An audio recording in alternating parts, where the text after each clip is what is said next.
Écoute, c'est pas une histoire inventée, c'est le genre d'histoire qui te fait douter.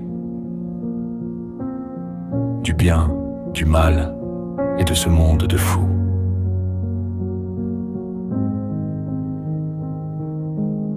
Il marchait, tranquille, comme tous les jours, le regard ailleurs, l'esprit un peu lourd, et puis un bruit, un silence bizarre, comme un appel perdu derrière un mur, derrière un regard.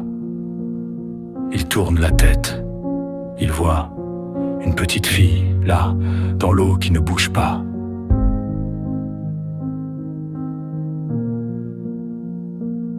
Pas le temps de réfléchir, pas le temps de se dire, j'ai pas le droit d'agir. Il y a une clôture, il y a une règle, il y a une loi, mais il y a surtout une vie qui se noie.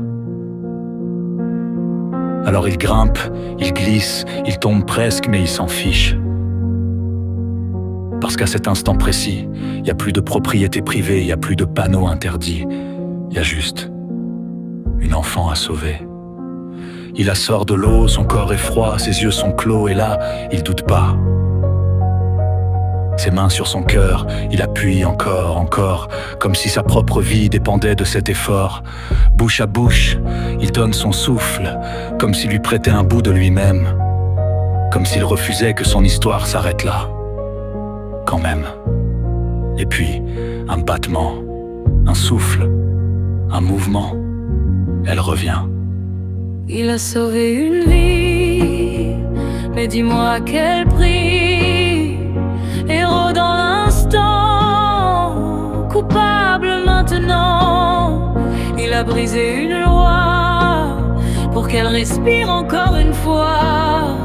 Mais dans ce monde étrange, c'est lui qu'on dérange.